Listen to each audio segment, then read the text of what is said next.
मंडला की पावन धरा पर विश्वविख्यात चित्रकार सैयद हैदर रजा को उनके जन्मदिवस पर भावभीनी श्रद्धांजलि अर्पित की गई। पद्मश्री, पद्म भूषण और पद्म विभूषण से सम्मानित रजा साहब को याद करने बड़ी संख्या में कला प्रेमी और स्थानीय नागरिक बिंछिया स्थित कब्रिस्तान पहुंचे।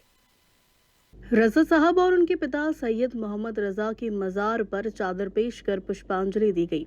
कार्यक्रम का आयोजन रजा फाउंडेशन द्वारा किया है। कलाकारों ने उनकी कला, व्यक्तित्व और भारतीय आधुनिक कला में उनके योगदान को याद किया। रजा साहब का कला सफर मंडला के ककैया गांव के एक छोटे स्कूल से शुरू हुआ था, जहां एक शिक्षक ने उन्हें एक बिंदु पर ध्यान केंद्रित करने की सीख दी। यही बिंदु आगे चलकर उनकी चित्रकला की पहचान बना और उन्होंने भारतीय कला को वैश्विक मंच पर नई ऊंचाई दी। लगभग 5 दशक पेरिस में बिताने के बावजूद वे अपनी जन्मभूमि मंडला को नहीं भूल पाए। उनकी अंतिम इच्छा के अनुसार उन्हें मंडला में पूरे राजकीय सम्मान के साथ सुपुर्द खाक किया गया। इस अवसर पर पूर्व विधायक एवं जिला कांग्रेस कमेटी अध्यक्ष डॉक्टर अशोक मरस्कोले ने भी पहुंचकर श्रद्धासुमन अर्पित किए। उन्होंने बताया कि यह 10वां वर्ष है जब कलाकार सामूहिक रूप से रजा साहब को श्रद्धांजलि दे रहे हैं। इस वर्ष water colour camp, terracotta painting कार्यशाला और शाम को सरोद व तबला वादन का आयोजन किया गया। इन गतिविधियों से मंडला में कला के प्रति नई चेतना जागृत हो रही है और युवाओं की रुचि बढ़ रही है। रजा साहब ने विश्व में ख्याति पाई, लेकिन अंततः अपना विराम स्थल, अपने उद्गम स्थान को ही चुना। यह युवाओं के लिए बड़ी सीख है कि चाहे पूरी दुनिया घूम ले पर उसकी अपनी जड़ों को कभी न भूले। उन्होंने कहा कि रजा साहब ने जितना भारत को दिया उतना ही फ्रांस को भी दिया।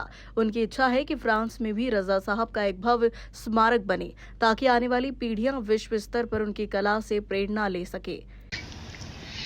ये 10वां साल है रजा साहब को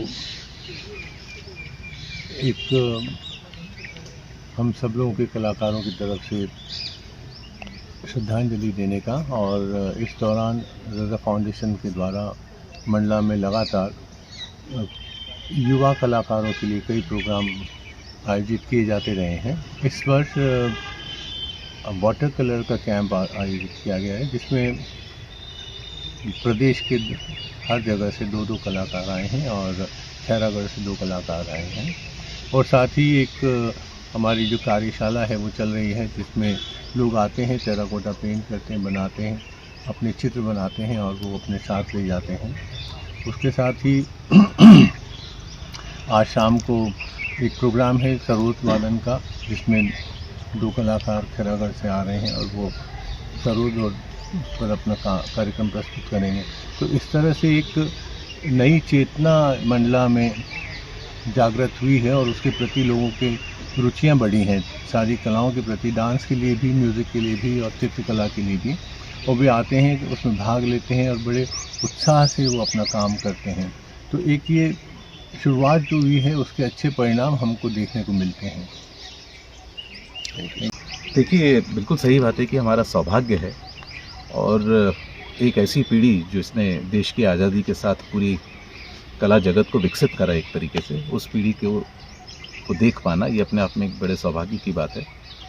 दूसरी बात यह है कि वो रहे तो पूरे विश्व में, लेकिन अंततः उन्होंने अपना विराम स्थल, अपना उद्गम बिंदु को ही चुना, अपने उसी स्थान को चुना। ये एक अपने आप में एक बहुत बड़ी सीख है हम सभी युवाओं के लिए और आने वाली पीढ़ियों के लिए कि कर आएँ सब जगह भ्रमण, देख लें पूरा संसार और ना भूलें अपनी जड़ों को। यही सबसे बड़ा संदेश है उनके जीवन का, इसको याद रखना चाहिए। उम्र पिछले 50 साल से इनको वॉच कर रहा हूँ और मेरा भी जीवन काफ़ी निकल गया, लेकिन अब मुझे समय मिला है कि मैं आज जो है कम से कम उनके सानिध्य में, उनके करीब हूँ, हालांकि उनकी विश्राम की अवस्था के बाद।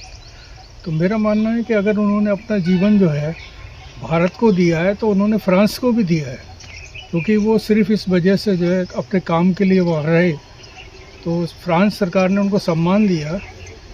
और मैं चाहता हूँ, मेरी दुआ है कि उनको वहाँ भी उनका कोई मेमोरियल बने, जिससे आने वाली पीढ़ियाँ सिर्फ हिंदुस्तानी नहीं और लोग भी उसका फ़ायदा उठाएं। मेरी यही कामना है और हो सकता है इच्छा पूरी हो।